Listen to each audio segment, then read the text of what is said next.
సలార్ అంటే సెన్సేషన్. ఆ నేమ్ లోనే ఏదో వైబ్రేషన్ ఉంది. థియేటర్స్ కు వస్తే రికార్డులు బద్దలయ్యాయి.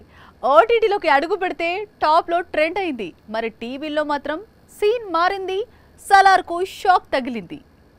బాహుబలి 2 తరువాత ప్రభాస్ కెరీర్ లో big hit film Salaar. Box office దగ్గర 700 కోట్లకు పైగా వచ్చాయి. ఓటీటీలోనూ దుమ్ము రేపింది సలార్ సినిమా. త్వరలో జపాన్ లో రిలీజ్ కు రెడీ అవుతోంది.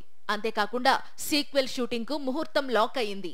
ఈ దశలో సలార్ మేకర్స్ కు టీవీ ఆడియన్స్ షాక్ ఇచ్చారు. ఇటీవల టీవీలో మొదటిసారి సలార్ షో పడింది. ప్రభాస్ కు ఉన్న క్రేజ్ తో ఈ సినిమాకు రికార్డ్ ఆర్టీపీ వస్తుందని ఎక్స్పెక్ట్ చేస్తే దారుణమైన రేటింగ్స్ వచ్చాయి. ఇలా ఎందుకు జరిగింది అనేది ఇప్పుడు ఇండస్ట్రీలో హాట్ టాపిక్ గా మారింది. అయితే టీవీలో సలార్ కు డల్ రెస్పాన్స్ కు చాలా రీజన్స్ ఉన్నాయని, ప్రేక్షకులు ఎక్కువ సంఖ్యలో థియేటర్స్ లో చూసేయడం, ఓటీటీలో రిపీట్ షోస్ పడటం, పైగా ఐపీఎల్ ఫీవర్ కొనసాగుతుండడం, పొలిటికల్ హీట్ కూడా ఉండడంతో సలార్ కు టీవీలో డల్ రెస్పాన్స్ వచ్చిందని తెలుస్తోంది. మరోవైపు ప్రశాంత్ నీల్ సలార్ 2 షూటింగ్ స్టార్ట్ చేసేందుకు సిద్ధమవుతున్నాడు.